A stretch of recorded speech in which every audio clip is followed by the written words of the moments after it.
What if I told you that the biggest players in traditional finance, banks, hedge funds, and Wall Street giants, are quietly positioning themselves to control the future of crypto? Not by banning it, not by fighting it, but by absorbing it. While the internet argues over memes, altcoins, and price charts, a much bigger game is unfolding behind the scenes.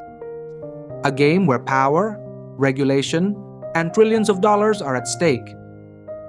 This is not a story about charts. It's not a story about hype.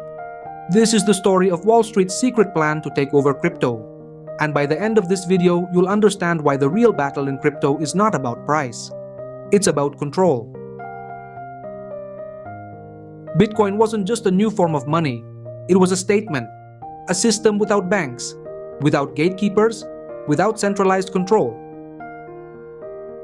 For the first time in history, anyone with an internet connection could send value to anyone else, without permission.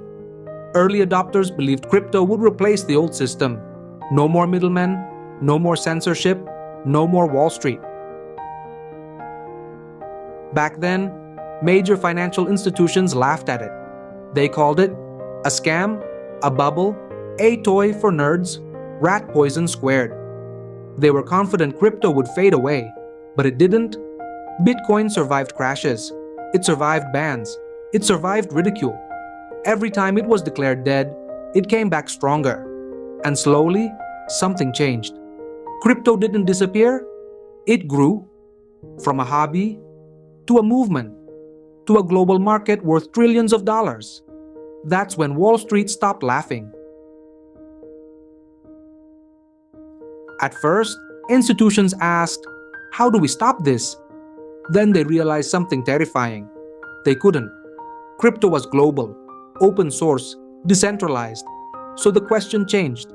Instead of, "How do we stop crypto?" they asked, "How do we own it?" That shift changed everything. Suddenly we saw Bitcoin ETFs approved in major markets, banks offering crypto custody hedge funds building massive positions, asset managers creating digital asset divisions, payment giants integrating blockchain. On the surface, this looks like progress, like adoption, like victory. Many people celebrate this. Crypto has gone mainstream. Institutions are here. This is bullish. But look deeper. ETFs mean most people won't hold real Bitcoin. They'll hold paper Bitcoin, a financial product managed by institutions. Custody services mean your crypto lives in a corporate vault, not your wallet, not your keys. The technology remains revolutionary, but the control is quietly shifting. Wall Street doesn't need to destroy crypto. They just need to own the roads. Think about it. Who controls? Exchanges? Wallet platforms? Payment rails? On-ramps and off-ramps? Compliance systems? Most people don't interact with blockchains directly.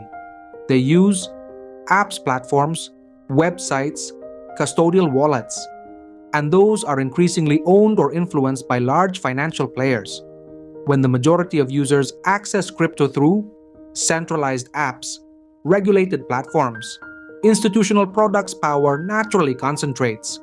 Decentralization exists in theory, but convenience wins in practice.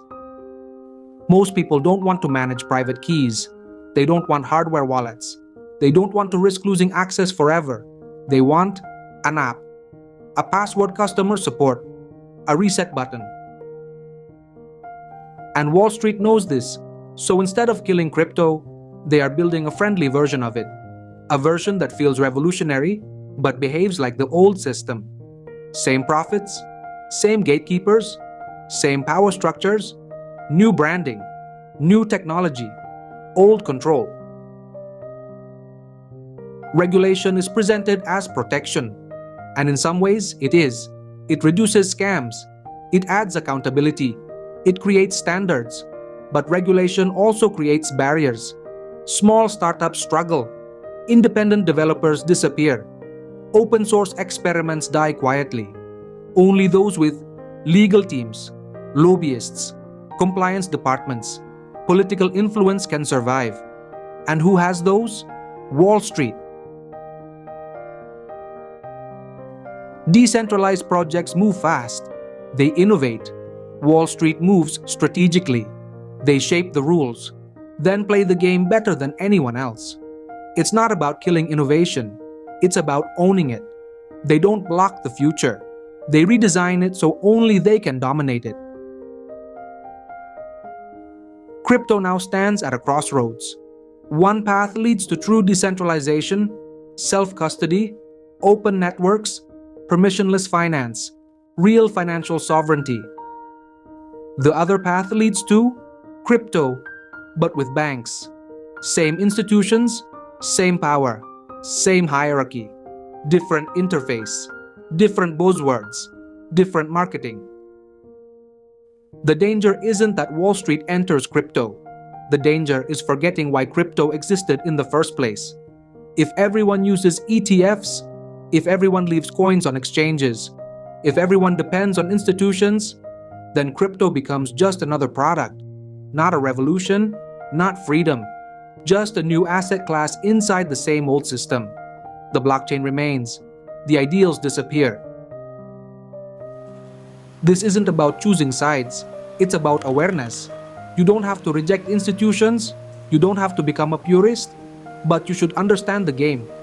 Because the future of crypto is being shaped right now, not in comment sections, not on Twitter, not in Discord, in boardrooms, in regulatory offices, in closed meetings. Every choice you make matters. Do you self-custody or rely on platforms? Do you learn how it works or treat it like a stock? Do you see crypto as freedom or just another investment? Wall Street isn't evil. They're rational. They go where money flows. They protect power. They adapt. Crypto is too big to ignore, so they won't destroy it. They'll redefine it. Wall Street doesn't need to kill crypto. They just need to change what crypto means. The future is being built right now, not in headlines, but in strategy rooms. The question is not, will institutions join crypto? They already have. The real question is, will crypto change Wall Street, or will Wall Street change crypto? And more importantly, where do you stand in that future? If this video made you think, hit like, subscribe, and share it with someone who believes crypto is only about price. Because the real battle in crypto is not about charts, it's about control.